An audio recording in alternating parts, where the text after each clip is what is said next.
விண்ணப்பம். எல்லாமுடைய அருட்பெருஞ்சோதி அற்புத கடவுளே, அருட்பெருஞ்சோதி அற்புத கடவுளே, இது தொடங்கி எக்காலத்தும் சுத்த சன்மார்க்கத்தின் முக்கிய தடைகளாகிய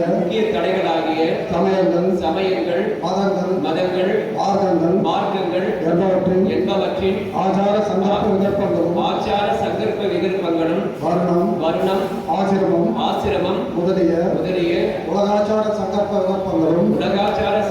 விகற்பங்களும் எங்கள் மனதில் பற்றாத வண்ணம் அருள் செய்தல் வேண்டும். சுத்த சன்மார்க்கத்தின் முக்கிய லட்சியமாகிய ஆன்மநேய ஒருமைப்பாட்டுரிமை எங்களுக்குள் எக்காலத்தும் எவ்விடத்தும் எவ்வளவும் உலகாமல் நிறைந்து விளங்க செய்வித்து அருள் வேண்டும். எல்லாமாகிய தனிப்பெரும் கடமை அருட்பெருஞ்சோதி ஆண்டவரே, தேவரே, திருவருள் பெரும் கருணைக்கு வந்தனம். சுகம் நேரிட்ட போது மனம் நெகிழ்கின்றது, துக்கம் நேரிட்ட போது மனம் தளர்கின்றது. ஆதலால் சுகதுக்கங்களை அம்மனம் அனுபவிப்பதாக அறியப்படாதோ, ஏனெனில் அறியப்படாது. பளிங்கினால் செய்த வீட்டில் இருக்கின்ற வீட்டு தலைவனுடைய தியாக விளக்கமும் தியாக சோறும் அந்த பளிங்கு வீட்டில் பிரதிகளுக்கு புறத்தில் தோன்றுவது போலும். கண்களில் மலர்ச்சியும் சோறும் அக்கண்களுக்கு உபநயங்களில் பிரதிபலித்து புறத்தில் தோன்றுவது போலும். சுகருத்தங்கள் ஆன்மாவுக்கு உண்டாகின்ற மகிழ்ச்சியும் தளர்வும் மனமுதலான கரணேந்திரங்களில் பிரதிபலித்து புறத்தில் தோன்றுகின்றன. ஆதலால் சுகதுக்கங்களை ஆன்மாவுக்கு அனுபவம் என்றும் சுகதுக்கங்களை அறிந்து அனுபவத்திற்கு கரணேந்திரங்கள் ஆன்மாவுக்கு உபகாரம் தருவது என்றும் அறிய வேண்டியது. அருட்பெரும் ஜோதி தனிப்பெரும் கருணை அருட்பெரும் ஜோதி. திரு சென்னை மாவட்டத்துடைய ஒருங்கிணைந்த சென்னை மாவட்ட தலைவர் அருளாளர் சென்னை தண்டமணி அவர்கள் சிறப்பு சொற்பொழிவு. தலைப்பு வந்து பார்த்தீங்கன்னா அம்பலவான ஆட உலகை. இந்த தலைப்புல ஐயா பேசிருக்கிறாங்க. ரொம்ப அருமையான ஒரு சப்ஜெக்ட் இது. அனைவரும் ரொம்ப ரசித்து கேட்கும்படி உங்களுடைய அன்போடு அழைக்கின்றோம். ஜோதி தனிப்பெரும் கருணை அருட்பெருஞ்சோதி. எல்லா உயிர்களும் இன்புற்று வாழ்க, வள்ளல் மலரடி வாழ்க வாழ்க. இன்றைக்கு கலைஞர் நகர் வள்ளலார் சன்மார்க்க சங்கத்தின் சார்பாக 620வது செவ்வாய்க்கிழமை கூட்டம் நடைபெற்றுக் கொண்டிருக்கிறது. இந்த கூட்டத்துக்கு வருகை தந்திருக்கின்ற அனைத்து சகோதர சகோதரிகளுடைய திருப்பாதங்களை எல்லாம் வள்ளல் பெருமானின் தெய்வ திருவடிகளாக நினைந்து தொட்டு வணங்கி எனக்கு இட்ட பணியை செய்ய விளைகிறேன். இன்றைக்கு எனக்கு கொடுத்திருக்கிற தலைப்பு அம்பலவாணர் ஆட வருகை என்ற தலைப்பு. இது ஒரு இசை பாடல். இதை நம்ம சகோதரி மொழியரசி அசோகன் அம்மையார்ட்ட கொடுத்தாக்கா ரொம்ப ராகமா பாடி உங்களை எல்லாம் மகிழ்வித்திருப்பார்கள். ஆனா பாட தெரியாத எனக்கு இந்த தலைப்பை கொடுத்திருக்கிறார்கள். எனவே நான் பாடப்போவது இல்லை. ஏன்னா உங்களுக்கு ரொம்ப சோதனை எல்லாம் கொடுக்கக்கூடாது. நான் பாடி அதனால ஏதாவது அசம்பாவிதம் வந்துருச்சுன்னு வச்சுக்கங்க, அதுக்கு நான் பொறுப்பெடுத்துக்க முடியாது. அதனால நான் பாடப்போவது இல்லை. அந்த ஒரு தைரியத்தை உங்களுக்கு முதல்லயே நான் சொல்லிடுறேன். எங்கடா அவர் பாடிட போறாருன்னு நினைச்சிடாதீங்க. அதனால அந்த தைரியத்தை முதல்ல கொடுத்துறேன். அடுத்தது வள்ளல் பெருமான் 113வது தலைப்புல தெய்வ நிலையம் வெளியிட்ட இந்த 6ஆம் திருமுறை நூல்ல 113வது தலைப்புல இருந்து அம்பலவாணர் வருகை, அடுத்தது அம்பலவாணர் அணைய வருகை, அதுக்கப்புறம் அம்பலவாணர் ஆட வருகை அப்படின்னு 3 தலைப்புகள்ல கொடுத்திருப்பாங்க. இந்த 3 தலைப்பு பாடலாம் பாத்தீங்கன்னா வள்ளல் பெருமான் இறைவனை போற்றி புகழ்ந்து அவருடைய அந்த குணாம்சங்களை எல்லாம் போற்றி வர சொல்லுவதுதான் அழைப்பது. இந்த அழைப்பது என்பது அம்பலவாணர் வருகை.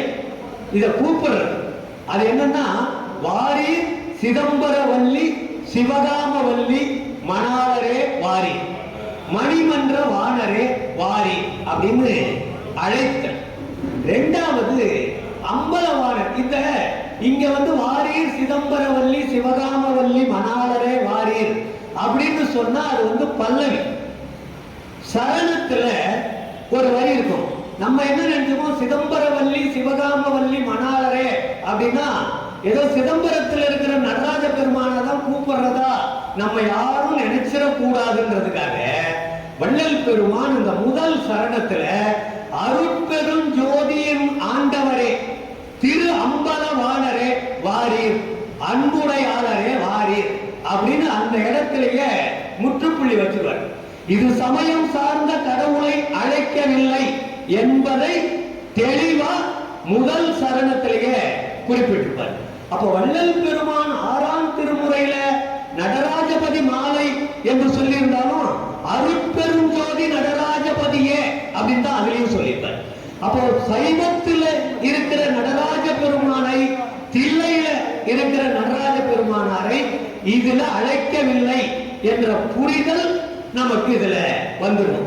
ஏன்னா சிதம்பரத்தில் இருக்கிற நடராஜ பெருமான் சைவத்தில் உச்சபட்ச கடவுளாக இருக்கிற சதாசிவத்தினுடைய அம்சம்.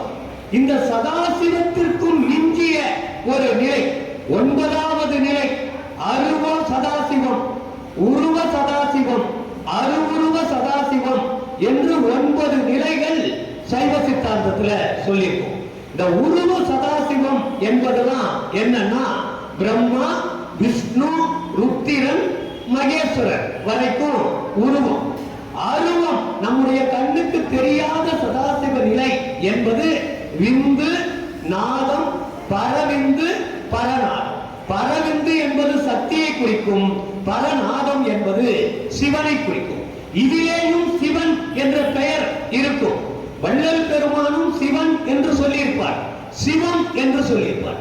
ஆனா சைவ சித்தாந்தத்துல இந்த 9 நிலைகள் இது அருவ சதாசிவம், கண்ணுக்கு தெரியாது. இந்த அருவமாகவும் உருவமாகவும் இருக்கிற ஒரு சதாசிவ நிலை தான் நம்ம கோயில்ல போய் வணங்குற லிங்க வடிவம். இந்த கீழே ஆவுடையார், மேல லிங்கம். இந்த ஆவுடையார் நாம வணங்குற இந்த சிவலிங்க வடிவம் தான் அருவுருவ சதாசிவம். அருவமாகவும் இருக்கும், உருவமாகவும் இருக்கும். இப்ப இது எல்லாம் சைவ சித்தாந்தத்துல உருவ சதாசிவமாக இருக்கட்டும், அருவ சதாசிவமாக இருக்கட்டும், அருவுருவ சதாசிவமாக இருக்கட்டும், இது எல்லாம் விந்து, பரவிந்து என்ற சக்தியாக இருக்கட்டும், பரநாதம் என்ற சிவமாக இருக்கட்டும், இது எல்லாம் 9 நிலைகளோடு ஒரு கட்டுப்படுத்தப்பட்ட நிலைதான் நமக்கு சைவ சித்தாந்தம் புகட்டி இருக்கிறது. அப்ப இந்த நிலைகளுக்கு பிறகு உள்ள ஒரு நிலையைத்தான் வள்ளல் பெருமான் சமரச சுத்த சன்மார்க்க நெறியில நமக்கு சொல்ற. அந்த இடத்துலதான் சைவம் கடந்த, வைணவம் கடந்த, மதம் கடந்த, சமயம் கடந்த ஒரு கடவுளை நமக்கு வள்ளல் பெருமான் அறிமுகப்படுத்துகிறார். இந்த கடவுள் ஏற்கனவே இல்லையா என்றால் இருந்தது. எல்லாருக்கும் தெரிந்ததா என்றால் அது தெரிந்திருக்கிறதுக்கு வாய்ப்பில்லை. அது ஒவ்வொரு காலகட்டத்தில தான் சில ஞானியர்களுக்கு கடவுளே தன்னை வெளிப்படுத்தியிருக்கிறார். அதனாலதான் வள்ளல் பெருமான் 19ஆம் நூற்றாண்டிலே சொல்லுகின்ற வரை அருட்பெருஞ்சோதி, அருட்ஜோதி சிவத்தை யாரும் சொல்லவில்லை. எல்லாம் இந்த 9 நிலைகளோடு நிறுத்தி இருப்பார்கள். வள்ளல் பெருமான் தான் இந்த நவநிலையை தாண்டி ஈர் எண்ணிலை என இயம்பு மேல்நிலையை பூரண சுகமாய் பொருந்து மெய்ப்பொருளே. அப்ப இந்த ஈர் எண்ணிலை என்ற நிலை தான் 2x8 16வது நிலை. அப்ப இந்த 9 நிலைகளுக்கு மேலாக 16வது நிலையிலே உள்ள கடவுளை பேசக்கூடிய மார்க்கம் தான் சமரச சுத்த சன்மார்க்கம். இதை இந்த 9 கடவுளுக்குள் நாம் இதில் தேடிக்கொண்டிருக்க கூடாது. இந்த 16 நிலைகளிலே சொல்லப்பட்டிருக்கிற சமரச சுத்த சன்மார்க்க நெறியில கீழே இருக்கிற 9 நிலைகளை நாம் தேடிக்கொண்டிருந்தால் மேலே இருக்கிற கடவுள் நிலையை நாம் இந்த காலத்திலேயும் அறிந்து கொள்ள முடியாமல் போய்விடும். அதற்காக இந்த கடவுளை இல்லை என்று வள்ளல் பெருமான் சொல்லவில்லை. இது எல்லாம் படிநிலை. இந்த கடவுள் எல்லாம் இந்த 9 நிலைகளும் நம்முடைய உடலுக்குள்ளே இருக்கிறது. 16 நிலைகளும் நம்முடைய உடலுக்குள்ளே இருக்கிறது. உச்சபட்சமாக 16வது நிலைகளுக்கு மேல் இருக்கிற நம்ம புருவ மத்தி தான் உயர்ந்த இடம். நிலையில் பூரண சுகமாய் பொருந்து மெய்ப்பொருளே என்று அந்த பூரண சுகமாய் பொருந்து மெய்ப்பொருளாக இருக்கின்ற இறைவன் நம்முடைய புருவ மத்தியிலே இருக்கிறான். இப்பவும் இருக்கிறான், எப்பவும் இருப்பான். எப்பொழுது நாம் உணர்ந்து கொள்ள வேண்டிய அனுபவம் நமக்கு எப்பொழுது வரும் என்பதுதான் நமக்குள்ள கேள்வி. அந்த அனுபவத்தை பெறுதலுக்கான வழியை தான் வள்ளல் பெருமான் நமக்கு சொல்லியிருக்கிறார். அதனால்தான் அவர் சொன்ன மாலைகள்லேயே நிறைவான மாலை எதுன்னா அனுபவ மாலை. இந்த அனுபவம் தான் நாம் இந்த உலகத்திலே மனித தேகம் படைத்த அத்தனை பேரும் இருந்தாலும், வைணவ நெறியிலே இருக்கிறவர்களாக இருந்தாலும், சாத்தம், கௌமாரம், அடுத்தது சௌரம், கானபத்தியம், இப்படி எந்த முறையில் இருந்தாலும், இப்ப இந்த சொன்ன முறைகள் எல்லாம் இப்ப சைவத்துக்குள்ளேயே வந்துட்டு வைணவம், சைவம் வைணவம் ரெண்டாக மட்டும் இருக்கு. இது இல்லாம கிறிஸ்தவமாக இருந்தாலும் இஸ்லாமாக இருந்தாலும் உலகத்தில் நமக்கு அறிந்து கொள்ள முடியாத எந்த மத மார்க்கம் சமயமாக இருந்தாலும் நிறைவாக நாம் அடைய வேண்டியது இந்த எண்ணிலை என இயம்பு மேல்நிலையில் பூரண சுகமாய் பொருந்து மெய்ப்பொருளை உணர்ந்து அந்த மெய்ப்பொருளாகவே நாம் மாற வேண்டும் என்பதுதான் விதிக்கப்பட்ட விதி. இந்த பிறவியே நமக்கு அதற்காகத்தான் கொடுக்கப்பட்டிருக்கிறது. வள்ளல் பெருமான் திருவருட்பா 5818 பாடல்கள், இப்படி இசை பாடல்கள், இந்த இதுல நிறைய இசை பாடல்கள் இருக்கு. நாமாவளிகள் என்ற தலைப்புல நிறைய இருக்கு. இப்படி நம்ம பாடி இறைவனை புகழலாம், பாடி இறைவனுடைய அருளை பெறலாம், பேசி இறைவனுடைய அருளை பெறலாம், படித்து இறைவனுடைய அருளை பெறலாம். அப்ப இந்த படிப்பதோ பேசுவதோ பாடுவதோ எதற்காக என்றால் இறைவனை அடைவதற்கான அனுபவத்தை பெறுவதற்காகத்தான். அதனால்தான் இறைவா நமக்கு அனுபவ மாலையை வள்ளல் பெருமான் நமக்கு கொடுத்திருக்கிறார். இந்த அனுபவம் பெறுவதற்கான ஒரு செய்தியை தான் இந்த 3 வருகை அணைய அம்பலவாணர் வருகை, அம்பலவாணர் அணைய வருகை, அம்பலவாணர் ஆட வருகை, இந்த 3 நிலைகளிலும் நமக்கு சொல்லுவது என்பது அழைத்தல். இந்த அம்பலவாணர் வருகைன்னா வாரீர் என்று அழைப்பது, வாருங்கள் என்று இறைவனை அழைப்பது, இது அழைத்தல். இன்னொன்று அம்பலவாணர் அணைய வருகை, வந்தாட்சி, என்னை அணைந்து கொள்ளுங்கள், என்னோடு நீங்கள் இரண்டர், இது புறப்புணர்ச்சி, என்னோடு அணைந்து கொள்ளுங்கள் என்று இறைவனை கேட்பது. அம்பலவாணர் ஆட வருகை என்பது அனுபவத்தை குறிப்பது, இதுதான் அகப்புணர்ச்சியை குறிப்பது. ஆட அழைப்பது, அணைப்பது, ஆட வருகை, அந்த ஆடல் என்பது இரண்டர கலத்தல், கடவுளும் நாமும் ஒன்றாக இணைதல் என்பதுதான். இந்த அணைதல் என்பது புறத்திலே அணைதல், ஆடுதல் என்பது அகத்திலே அணைதல். இப்படித்தான் வள்ளல் பெருமான் நம்ம கடவுளை அழைத்துத்தான் நம்ம கடவுள் அருளை பெறணும். கடவுள் வந்தால்தான் நமக்கு அருள் கிடைக்கும். நீங்க இதற்கு முன்பு சமய நெறிகளாக எதுவாக இருந்தாலும் எல்லோரும் கடவுளை தேடி போய் கடவுள் அருளை பெற்றிருக்கிறார்கள். சன்மார்க்கத்தில் மட்டும்தான் கடவுள் நம்மிடம் வந்து கடவுள் அருளை தருவது. இந்த ரெண்டுக்கும் பெரிய வித்தியாசம் இருக்குது. நம்ம போய் கடவுளை போய் தேடி போக வேண்டிய அவசியம் சமரச சுத்த சன்மார்க்கத்தில் கிடையாது. நாம் கடவுளை தேடி போகவில்லை, நாம் கடவுளை வரவழைப்பதற்கு அவரை அழைக்கணும், அணைவதற்காக நீ வர வேண்டும் என்று கூப்பிடணும், அடைதலுக்காக. இது கலத்தல் அனுபவம். ஆட வருகை என்பது கலத்தல் அனுபவம். இந்த கலத்தல் அனுபவத்தை பெறுவதற்காக நீ வர வேண்டும் என்று கேட்பது. அப்ப இந்த 3 நிலைகள்ல நமக்கு நாமே நம்மை தயார்படுத்திக் கொள்வது. எப்படி கடவுள் நம்மிடம் வருவார், எப்படி நம்மை அணைந்து கொள்வார், எப்படி நம்மோடு இரண்டர கலப்பார், அப்படி அப்படின்ற கேள்வி சத்விசாரம் வந்தால் எப்படியெல்லாம் இருந்தால், எப்படியெல்லாம் இருந்து கடவுளை அழைத்தால் கடவுள் வருவார், எப்படியெல்லாம் இருந்து இந்த உடலை தூள தேகத்தை சுத்த தேகமாக மாற்றிக்கொண்டால், ஒழுக்கத்திற்கு வந்தால் கடவுள் நம்மை அணைந்து கொள்வார். சுத்த பிரணவ ஞான தேகம் என்ற முத்தேக சித்தியை பெற்றுக் கொண்டால் கடவுள் நம்மோடு இரண்டர கலப்பார். அதுதான் அகப்புணர்ச்சி. அப்ப புறப்புணர்ச்சி அகப்புணர்ச்சி இரண்டையும் தெரிவிப்பதுதான் இந்த அம்பலவாணரை வருகை என்று அழைப்பதும், அம்பலவாணர் அணைய வருகை என்று நாம் அவரை அணைந்து கொள்வதும், அடுத்தது அம்பலவாணர் ஆட வருகை என்ற கலத்தல் அனுபவம் நிகழக்கூடியது. அப்ப இது முழுக்க முழுக்க கடவுள் வந்து நமக்கு அருள் பாலிப்பது என்பது சித்தியை கொடுப்பது. நாம் கடவுளை தேடி போய் அருளை பெறுவது முக்தியை தரும்.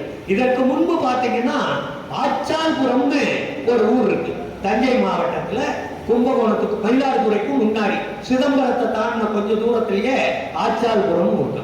அந்த ஊர்ல தான் ஞான சம்பந்தர் அருள் பெற்ற இடம், ஜோதியாக கலந்த இடம் ஞான சம்பந்தர். அன்னைக்கு திருமணம் அவருக்கு. திருமணத்து அன்றைக்கு யார் யாரெல்லாம் அந்த திருமணத்திற்கு வந்தாரோ, மணமகளோடு தம்பதி சமேதராக யார் யாரெல்லாம் திருமணத்துக்கு வந்தார்களோ எல்லோரையும் இறைவனிடம் போய் அடைந்த, இதுதான் அங்க கண்டுபிடிக்கணும். அவர்கள் போய் அடைந்த நிலை, கடவுள் வந்து அருள் பாலித்த நிலை அங்கே இல்லை. அங்க இன்னும் கேட்டீங்கன்னா நீலகண்ட யாழ்ப்பாணர் ஒருத்தர் யாழ் வாசிக்கிறார். அவர் ஒரு தாழ்த்தப்பட்ட சமூகத்தை சார்ந்தவர். நீங்க இந்தியாவிலேயே முதலாக ஒரு தாழ்த்தப்பட்ட நண்பரை கோயிலுக்குள் அழைத்து சென்றது யாருன்னா நம்முடைய திருஞான சம்பந்தர் மட்டும்தான். அவர் தான் முதல்ல ஒரு தாழ்த்தப்பட்டவரை கோயிலுக்குள் அழைத்து சென்ற பெருமை. நம்ம ஞான சம்பந்தரை பாராட்டி பேசுகிறோம். எத்தனை பேர் கோயிலுக்குள்ள நுழைவதற்கு எத்தனை பேர் உதவி செய்திருக்கிறோம். அப்ப நம்ம ஞானிகளிடமிருந்து கற்றுக்கொள்ள வேண்டியது என்ன? நான் கூட யாழ்ப்பாண நீலகண்ட யாழ்ப்பாணர்னா இவர் ஏதோ யாழ்ப்பாணத்திலிருந்து வந்திருக்கிறார் போல இருக்குது அப்படின்னு படிச்சுட்டு பெரிய புராணத்தை படிச்சாதான் நீலகண்டர் யாழ் வாசிக்கின்ற பாணர். பாணர் என்றால் பாடலை வாய்ப்பாட்டு பாடுகின்றவர்கள் தான் பாணர். அப்ப இதுதான் யாழ் இசையோடு பாடுகின்ற யாழ்ப்பாணர் தான். அவர் வந்து அந்த குலத்திலே அந்த காலத்தில் இழிந்தவர் என்று நினைக்கக்கூடிய நிலையில் இருந்தவர். அவர்தான் திருஞான சம்பந்தரோடு கூடவே இருந்தவர். அப்ப எவ்வளவு பெரிய ஞானி திருஞான சம்பந்தர். அப்ப ஞானியை போற்றுவது என்றால் அவர்கள் பின்பற்றிய கொள்கையை போற்றினால்தான் நம்ம ஞானியை போற்றுவதாக இருக்க முடியும். சும்மா அவருக்கு குரு பூஜை நடத்திட்டு எங்க அப்பா எங்க ஆத்துக்காரர் கச்சேரிக்கு போனார்னு போய்கிட்டு இருக்கிறது ஞானிகளை போற்றுவதில்லை. அவங்க கடைபிடிச்சத நாமும் கடைபிடிக்கணும். அப்போ அதே மாதிரி அவர் அது என்ன ஊர் சொன்ன ஆச்சால், அந்த கோயிலுக்குள்ள போய் தான் கடவுள் நிலையை அந்த முக்தியை அடைந்தார். எல்லாரையும் முக்தி பெற வைத்தார். ஏன்னா அவங்க சொல்ற வார்த்தை முக்தி தான் அவர்கள் பெற்றார்கள். அப்படி அடுத்தது நீங்க சுந்தரமூர்த்தி நாயனார். சுந்தரமூர்த்தி நாயனார் யாருன்னா அவரும் அங்க இருக்கிற சேரமான் பெருமாள் என்ற 63 நாயன்மார்கள்ல ஒருத்தராயிருந்த 2 பேரும் ஒரு வெள்ளை யானையில் இமயமலையை நோக்கி போய்தான் இறைவனுடைய அருளை பெற்றார்கள். அங்கேயும் சிவபெருமான் இவர்களுக்கு வந்து நேரடியா வந்து அருளை கொடுக்கிறது. இவங்க தான் அங்க போகும். அதுவும் முக்தி தான். அதுவும் அவங்க வார்த்தை தான், முக்தி பெற்றதுதான். அதே மாதிரி மாணிக்க வாசகர் சிதம்பரம் கோயிலுக்கு உள்ளே சென்றுதான் அவர் அந்த வான் தேகத்தை அடைந்தார். வான் நிலையை என்னது? வான் தலம், ஆகாய தலம் தான் சிதம்பரம். அப்ப இந்த ஆகாய தலத்திலே அவர் மறைந்ததனால் ஆகாய நிலையை, அப்ப இவங்க எல்லாருமே பஞ்சபூதத்தில் ஒன்றிலே அவர்கள் ஒடுக்கமாயிருப்பார்கள். அதே மாதிரி தான் அப்பரும் சென்றுதான் கடவுள் அருளை பெற்றிருக்கிறார். இது ஏன்னா நமக்கு தெரிந்த பெரிய ஞானிகள் இந்த 4 பேர் தான். இந்த 4 பேருமே கடவுள் அருளை பெறுவதற்கு முயன்றுதான் பெறணும். அருளுடன் எல்லாம் ஆகும், இது உண்மை. அருளுடன் முயல்க அருளிய சிவமே. அப்ப அருள் பெறுவதற்கு நாம் முயற்சி பண்ணணும். அவங்க அருள் பெறுவதற்கான முயற்சி அது. அங்கே சென்று அடைந்து முக்தியை பெற்றார்கள். இங்க எப்படின்னா நம்மளே கடவுள் கூப்பிடலாம். எப்பா நான் இப்ப சரியாயிட்டம்பா, நான் ரொம்ப ஒழுக்கத்தோட இருக்கிறேன், இந்திரிய கரண ஜீவ ஆத்ம ஒழுக்கத்தோட இருக்கிறேன், இது நல்ல தருணம், இது நல்ல தருணம், அருள் செய்ய இது நல்ல தருணம். நீ அருள் செய்யறதுக்கு நம்ம கடவுளுக்கு அப்பாயின்மெண்ட் பிக்ஸ் பண்ண முடியும். இதுதான் சுத்த சன்மார்க்கத்தில் இருக்கிற ஒரு பெரிய சிறப்பம்சம். நாம அப்பாயின்மெண்ட் பிக்ஸ் பண்ணோம். எப்பா கடவுளே, நான் உனக்கு எல்லாம் இங்க தயாராகிட்டேன், நீ எனக்கு அருள் கொடுத்து விட்டு போறதுதான் அவன் வேலை. ஏன்னா அடியேற்க அருள் இறைவனுடைய கடமை. அவன் யார் கடமையிலிருந்து ஒதுக்கிட முடியாது. அவன் வரணும், அருளை தரணும். ஆனா இங்க இந்த பாத்திரம் சுத்தமா இருந்தா அவன் வருவான், அருளை தருவான்.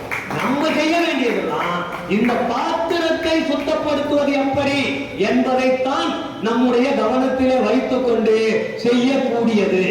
இதை தவிர வேறு எந்த முறையிலும் கடவுள் வரமாட்டோம். நாம தான் கடவுளை தேடி போகணும். கடவுளை தேடி போனா முக்தி அடையலாம். அதுல யாரும், ஏன்னா ஞானிகள் சொல்லி இருக்கிறார்களே, கடவுளை தேடி போனால் முக்தி அடையலாம். ஆனா முக்தி அடைவது இந்த பிறவியின் நோக்கமாக இருக்கவே கூடாது என்பதை வள்ளல் பெருமான் சொல்றார். முக்தி என்பது நிலை முன்னுறு சாதனம், சித்தி என்பது நிலை சேர்ந்த அனுபவம். அப்ப நிலை என்பது இறைவன், நிலையை சேர்ந்த இறைவனையே சேர்ந்த அனுபவமாக இருப்பதுதான் சித்தி. முக்தி என்பது நிலைக்கு முன்னாடி போய் சேர்றது, அவர் இருக்கிற இடத்துக்கு போறது. அப்ப இந்த வேறுபாட்டை உணர்த்துவதுதான் இந்த 3 பாடல்களும். அம்பலவாணர் வருகை, அம்பலவாணர் அணைய வருகை, அம்பலவாணர் ஆட வருகை. இப்ப இந்த இடத்துலதான் நமக்கு அம்பலவாணர் வருகை என்பது இயற்கை உண்மை. இயற்கை உண்மையை நாம் புரிந்து கொண்டு அவரை வரவழைக்கிறோம். ஏன் போறவர் வரவரை எல்லாமா நம்ம கூப்பிடுறோம்? நம்ம யாரையும் கூப்பிடுறது இல்ல. யாரை கூப்பிடுறோம்? என்னுடைய பதி நீ.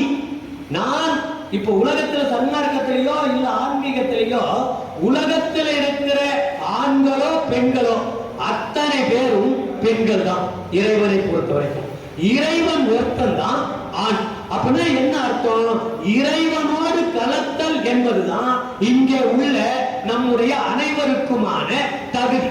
அந்த தகுதியை வரவழைத்துதான் நமக்கு உயிராக ஆன்மாவாக படைக்கப்பட்டிருக்கிறோம். அப்ப நாம் எல்லோரும் இங்க ஆண் பெண் வித்தியாசம் இல்லை. நாம் எல்லோரும் கடவுளை அடைய வேண்டும், அவன் வர வேண்டும், அவனை அழைக்க வேண்டும். இந்த அழைத்தல் என்பதுதான் அகவல். அகவல் என்பதே அழைத்தல் ஓசையல்.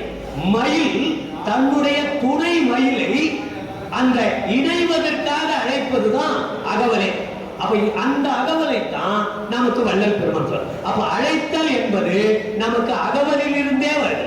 அப்ப இந்த அகவல் என்பது அழைத்தல், அனுபவம் என்பது கலத்தல், அருள் விளக்கம் என்பது அது ஆரம்பத்தில் அகவல் என்பது இயற்கை உண்மையை, அருள் விளக்க மாலை என்பது இயற்கை விளக்கத்தை, அடுத்தது அனுபவம் என்பது இயற்கை இன்பத்தையும் குறிப்பது.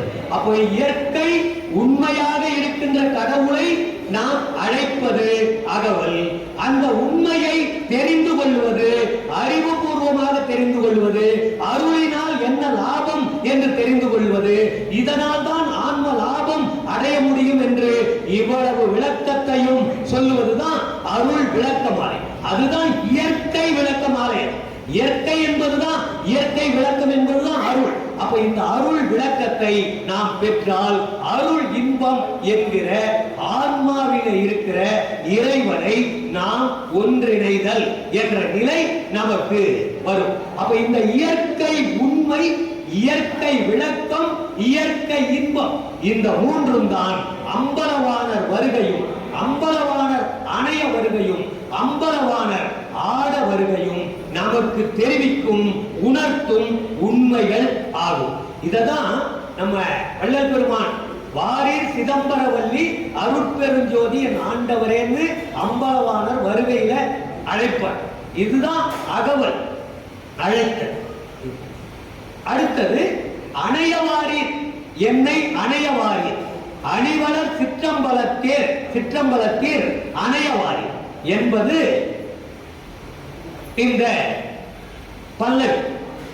அணைவதற்காக வரும். நீ உன்னை சும்மா கூப்பிடல, நான் உன்னுடைய மனைவி, நீ என்னுடைய கணவன், உன்னை ஏன் அழைக்கிறேன் என்றால் நீயும் நானும் ஒன்றாக வேண்டும் என்று அழைப்பதுதான். இதுல பொதுவா பெண்கள் இந்த புணர்ச்சிக்கு பொதுவான தன்மை எதுன்னா அவங்களுக்கு அந்த கூச்சம் வெட்கம் இருக்கும், அவங்க அழைக்க மாட்டாங்க.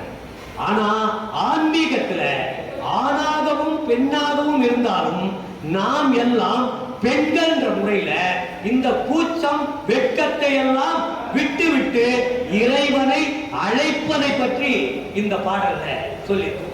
அதனால்தான் ஒரு பாடல்ல சொல்வார், வெட்கத்தை எல்லாம் விட்டு நான் உன்னை அழைக்கிறேன் அப்படின்னு இந்த பாடல்ல தான் ஒரு பாடல்ல வரும். அப்ப இதுல வெட்கம் என்பது இது அகப்புணர்ச்சி என்ற அடிப்படையிலே பார்த்தால் இதில் வெட்கப்படுவதற்கு ஒன்றுமில்லை. கடவுளும் நாமும் ஒன்றாதல் என்று பார்த்தால் இதிலே வெட்கப்படுவதற்கு ஒன்றுமில்லை. இந்த பிறப்பே இந்த வெட்கத்தை விட்டு இறைவனை அடைவதற்கான பிறப்பு. அதற்குத்தான் நமக்கு தயவையே அடிப்படையான குணமாக வைத்து இந்த தயவை கொண்டு அருளை பெறக்கூடியது, தயவை கொண்டு பேர் அருளை பூரண அருளை பெறக்கூடிய அந்த முறையை தெரிவிப்பதுதான். அடுத்ததுதான் இந்த அணையவாரீர் என்பதுல சரணம் 11 சரணம் இருக்கு. இது ஏற்கனவே அம்பலவாணர் வருகையில ஒரு பல்லவி 103 சரணம் இருக்கு. அதுலதான் ஒரு சரணம், ஒரு முதல் சரணம் அருட்பெருஞ்சோதி என் ஆண்டவரே அப்படின்னு நமக்கு ஒரு விளக்கம் கொடுத்துருவார். இதுல பல்லவி என்பது அணையவாரீர் என்னை அணையவாரீர் அணிவளர் சிற்றம்பலத்தீர் அணையவாரீர் அப்படின்னு. இந்த சரணத்துல முதல் சரணம் என்ன? கலந்து கொள்ள வேண்டுகின்றேன் அணையவாரி, காதல் பொங்குகின்றது என்னை அணையவாரி. இந்த காதல் என்பது இறைவனுடைய பேர் இன்பத்தை நாம் பெற வேண்டி இருக்கின்ற காதல். இதுதான் பொய்படா காதல். இந்த இறைவனோடு இருக்கின்ற காதல் தான் பொய்படா காதல். இந்த பொய்படா காதலை சொல்லி கடவுளை வரவேற்பது, அதைத்தான் கலந்து கொள்ள வேண்டுகிறேன். நீயும் நானும் ஒன்றாதல் என்பதற்கு அடிப்படையானது என்னை அணைதல் தான். இந்த புறப்புணர்ச்சிக்கு பிறகுதான் அகப்புணர்ச்சி.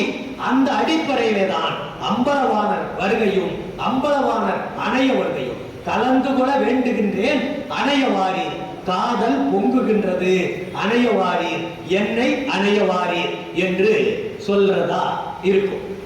இந்த அம்பலவாணர் ஆட வருகை என்பதுதான் இயற்கை இன்பம். இந்த இயற்கை இன்பத்திற்கு பேரின்பம் என்று பொருள். உலகியல் இச்சையினால் வரக்கூடியது சிற்றின்பம், இறைவன் மீது உள்ள இச்சையினால் வரக்கூடியது பேரின்பம். இந்த பேரின்ப நிலையை பெறுவதற்காகத்தான் வள்ளல் பெருமான் சமரச சுத்த சன்மார்க்கமும் இயற்கை உண்மை, இயற்கை விளக்கம், இயற்கை இன்பம் என்பதற்கான பெரிய வியாக்கியானங்களை எல்லாம் நமக்கு கொடுத்ததற்கு காரணமே கடவுளுடைய பேர் இன்பத்தை நாம் புரிந்து கொள்ள வேண்டும் என்பதற்காக தான். நாம் இந்த சிற்றின்பம் தான் உலகத்திலேயே பேரின்பம் என்று நினைத்துக் கொண்டிருக்கிறோமே, அது அல்ல. இது எல்லாம் கொஞ்ச நேரத்தோடு மறந்து போகக்கூடியது. கொஞ்ச நேரத்திற்கு பிறகு இதை பற்றி நமக்கு ஒரு பெரிய எண்ணம் இருக்க போவதில்லை. ஆனால் இந்த பேரின்பம் என்பது கடவுள் நிலைக்கு நம்மை உயர்த்துவது. இந்த பேரின்பத்தை பெறுவதுதான் இதுல ரொம்ப ரொம்ப முக்கியமானது. இதற்காகத்தான் அம்பலவாணர் ஆட வருகை. இந்த இன்பம் இந்த அகப்புணர்ச்சியின் காரணமாகத்தான் நமக்கு கிடைக்கும். இதுதான் சொல்றார், ஆடவாரீர் என்னோடு ஆடவாரீர், அம்பலத்தில் ஆடுகின்றீர் ஆடவாரீர். அம்பலத்தில் ஆடிக்கிட்டு இருக்கிறீங்க, அது போதாதியா? நேரா வந்து எனக்கு அருளை கொடுத்து உன்னோடு என்னை இணைத்துக்கொள். நீ வேறு நான் வேறு இல்லை என்ற உணர்வோடு நீ என்னோடு அணையவாரி ஆடவாரி என்று அழைப்பதுதான் இந்த பாடல். இதுல 11 சரணங்கள் இருக்கும். இது பல்லவியோடு சேர்த்து 12.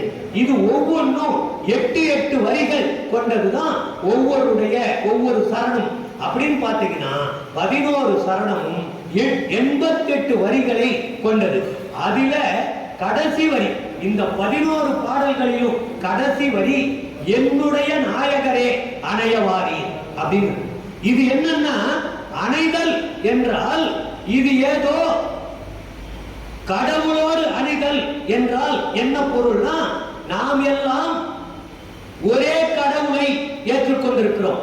பல கடவுள் வழிபாடு கிடையாது, ஒரே கடவுள். அப்படின்னா என்ன அர்த்தம்னா, நமக்கு ஒரே கணவர் என்று பொருள். அப்ப இந்த கணவரோடு தான் நாம் இணைகின்றோம், இந்த கணவரோடு தான் ஆடுகின்றோம், வரவழைத்தோம், அணைந்து கொண்டோம், ஆடுகின்றோம், இந்த இன்பத்தை பெற்றுக் கொண்டிருக்கிறோம் என்றால் இவர் யார் என்றால் என்னுடைய நாயகரே, என்னுடைய நாயகன் இவன், என்னுடைய கணவன். இந்த கணவனோடு ஆடுவதற்கு நான் ஏன் வெட்கப்பட வேண்டும் என்ற புரிதல் இருக்கணும். இதுல ஒரே கடவுள் என்ற தத்துவம் நமக்கு வலியுறுத்தப்படுகிறது. ஒரே கடவுள் என்பது இதுல எப்படி அந்த ஒரு சரணத்துல சொல்லுவாங்க, சாதி மதம் தவிர்த்தவரே அணையவாரி. கடவுளுக்கு சாதி மதம்லாம் கிடையாது, மனிதனுக்கு மட்டும்தான் சாதியும் மதம். அதுல வள்ளல் பெருமான் ஒரு அகவல்ல சொல்வார், சாதியும் மதமும் சமயமும் காணா ஆதி அனாதியாம் அருட்பெருஞ்சோதி. கடவுளே பார்த்தது இல்லையா இந்த சாதி மதம் சமயம்லாம். சாதியும் மதமும் சமயமும் காணாத ஆதி அனாதி யாருன்னா அவர் தான் முதல்ல உருவானவர். அவருக்கு எப்ப உருவானவர்ன்றது ஆதி தெரியாது, அவருக்கு முடிவு கிடையாது. ஆதியும் அந்தமுமாக இருக்கின்ற கடவுளே காணாதது எது என்றால் இந்த சாதியும் மதமும் சமயமும் கடவுள் பார்த்ததில்லை. நம்ம கடவுளை விட பெரிய புத்திசாலி, ஆதி அந்தத்தை எல்லாம் தாண்டியவர்கள், அவனுடைய ஆற்றலை விட அதிக ஆற்றல் உடையவர்கள் மனிதர்கள். அதனால்தான் கடவுள் அருளை பெற்று அவன் மயமாக ஆவதற்கு எது எதெல்லாம் தடையோ அதையெல்லாம் நாம் உருவாக்கி வைத்திருக்கிறோம். அதுல ஒண்ணுதான் மிகப்பெரிய தடை, சாதி மதம் சமயங்கள் தான் கடவுள் அருளை பெறுவதற்கு மிகப்பெரிய தடை. இந்த தடை இல்லாதவரே என்னை அடையவாரி அப்படின்னு. அப்ப இந்த சாதி மதம் தவிர்த்த ஒரே கடவுள் இந்த பிரபஞ்சத்திலே அருட்பெருஞ்சோதி மட்டும்தான். வேறு எந்த கடவுளும் சாதி மதத்தை தவிர்த்தவர் கிடையாது. எல்லாம் ஒரு குழு கடவுளாக, ஒரு குழு குறியாகத்தான் கடவுள்கள் நம்மிடையே இருந்து கொண்டிருக்கிறார்கள். அப்ப இந்த கடவுள் நிலைக்கு மேல சாதியும் மதமும் சமயத்தையும் தவிர்த்த ஒரு கடவுள் உண்டென்றால் அவர்தான் என்னுடைய நாயகர் என்று நாம் எல்லாம் உரிமையோடு, என் உரிமை நாயகனே என்று உரிமையோடு சொல்லக்கூடிய நாயகன் என்னுடைய கணவன் யார் என்றால் அருட்பெருஞ்சோதி ஆண்டவர். அதனால்தான் இந்த கடவுளுக்கு மட்டும்தான் சொல்ல முடியும், சாதி மதம் தவிர்த்தவரே அணையவாரி, தனித்தலைமை பெரும்பதியீர் அணையவாரி, ஆதி அந்தம் இல்லவரே அணையவாரி, ஆரணங்கள் போற்ற நின்றீர் அணையவாரி. ஆரணங்கள் என்றால் மறை நூல்கள், வேத நூல்கள். அது புராதன வேதமாக இருக்கலாம், இன்றைய வேதமாக இருக்கலாம், எப்படி இருந்தாலும் அவை எல்லாம் கடவுளைத்தான் பாடிக்கொள்ளும். ஆனால் எந்த கடவுளை பாடுதல் என்பதை நாம் நம்முடைய அறிவை கொண்டு, நம்முடைய ஞானத்தை கொண்டு பிரித்து பார்க்கக்கூடிய ஆற்றல் சமரச சுத்த சன்மார்க்கிகளுக்கு இருக்கிறது என்ற அடிப்படையில் தான் வள்ளல் பெருமான் ஆரணங்கள் போற்ற நின்று அணையவாரி, ஓதி உணர்வறியீர் அணையவாரி. இந்த ஓதி அதாவது நீங்க எல்லாத்தையும் படிச்சு எல்லாத்தையும் சொல்லி அவனுடைய புகழை எல்லாம் சொல்லி ஓதி உணர்வறி. இந்த பேசுறதுனாலயோ உணர முடியாது, அதை பேசி உணர்ந்து கொள்ள முடியாது, அனுபவத்தின் மூலமாகத்தான் உணர்ந்து கொள்ள முடியும். அதனால்தான் ஓதி உணர்வு அறியவரே. உங்களை அவ்வளவு சாதாரணமா நீங்க அருட்பெருஞ்சோதி ஆண்டவரை ஏமாற்றி விட முடியாது. நீங்க ஐயா நீங்க இந்திரன் சந்திரன் போட்டுனா இங்க வந்துருவாருன்னா அவர் வரமாட்டார். இங்க இந்த பாத்திரத்தை சுத்தப்படுத்தாமல் அவனை நீங்க எத்தனை இந்திரன் சந்திரன் சொன்னாலும் அவன் இந்த பக்கமே திரும்பி பார்க்க மாட்டான். அப்ப இங்க நாம் என்ன செய்ய வேண்டும், நமக்குள்ள குறைகளை எதையெல்லாம் நீக்கிக் கொள்ள வேண்டும், இந்திரிய கரண ஒழுக்கத்திற்கு எப்படி வர வேண்டும் என்ற உணர்வோடு இருந்தால்தான், அப்படி இருந்தால்தான் அருட்பெரும் ஜோதியையே அறிந்து கொள்ள முடியும். அப்படிப்பட்ட நிலையிலே இருக்கிற அருட்பெருஞ்சோதி ஆண்டவரே என்னை அணையவாரி. இது ஈது இசைந்த தருணம் இங்கே அணையவர். இந்த தருணம் நான் ஏற்கனவே சொல்ல பாருங்க, இது நல்ல தருணம், அருள் செய்ய இது நல்ல தருணம்ன்ற மாதிரி ஈது இசைந்த தருணம் இங்கே. நீ அருள் கொடுப்பதற்கு சரியான நேரம் இந்த நேரம். இங்கே அணையவாரீர் என்னுடைய நாயகரே அணையவாரீர் அப்படின்னு. அப்ப இந்த ஆட வருகையில இந்த அணையவாரீர் என்பதுல பாடல்கள் நிறைய இருக்கு. அதுவும் ஒரு 10 பாடல்கள், அதுவும் 11 பாடல்கள் தான். ஆட வருகையில பாத்தீங்கன்னா அதுலயும் 11 பாடல்கள். அப்போ 11 பாடல்ல என்னுடைய நாயகரே ஆடவாரீர்னு இதுலேயும், அணையவாரீர் என்ற பாடலையும் கடைசி வரி என்னுடைய நாயகரே அணையவாரீர். இந்த அம்பலவாணர் ஆட வருகையிலையும் கடைசியில என்னுடைய நாயகரே ஆடவர். அப்ப என்னுடைய உரிமை நாயகன் நீ, உன்னை அழைக்காமல் நான் வேறு யாரை அழைப்பது? என்னோடு கலக்க வேண்டும் என்று நமக்கு உரிமை படைத்தவரை மட்டும்தான் அழைக்க முடியும். அப்படிப்பட்ட உரிமை படைத்த ஒரே கடவுள் அருட்பெருஞ்சோதி ஆண்டவர். அவரை நான் ஆட வருவதற்காக, அந்த மெய் இன்பத்தை தருவதற்காக, ஆடுதல் என்பது பஞ்ச கிருத்தியங்கள்ல அனுகிரகம் செய்தல் என்ற பொருள்ல வரும். அப்படிப்பட்ட நிலையில தான் இதுல ஒரு பாடல் வரும். முதல் பாடல் ஆடவாரி, தனித்தலைமை பெரும்பதியீர் ஆடவாரி, வன்மை மனத்தவர்க்கு அரியீர் ஆடவாரி, வஞ்சமில்லா நெஞ்சகத்தீர் ஆடவாரி, தொன்மை மறை முடி அமர்ந்தீர் ஆடவாரி, துரிய பதம் கடந்தவரே ஆடவாரி, இன்மை தவிர்த்து எனை மணந்தீர் என்னுடைய நாயகரே ஆடவாரி. இந்த இதுல தன்மை, இறைவனுடைய தன்மை அவ்வளவு எளிதாக யாராலும் அறிந்து கொள்ள முடியாது. இறைவனை அளத்தற்காக, கண்டுபிடிப்பதற்காக, அடிமுடி தேடுவதற்காக பிரம்மா ஒரு பக்கம் மேலே போகிறார் இறைவனுடைய முடியை பார்ப்பதற்கு, இறைவனுடைய அடியை பார்ப்பதற்கு விஷ்ணு அந்த பன்றி அவதாரம் எடுத்து கீழே பூமியை தோண்டிக் கொண்டு கீழே செல்கிறார். 2 பேருமே கடவுளுடைய அடியையும் பார்க்கவில்லை, முடியையும் பார்க்கவில்லை என்ற கருத்து புராணத்திலே நமக்கு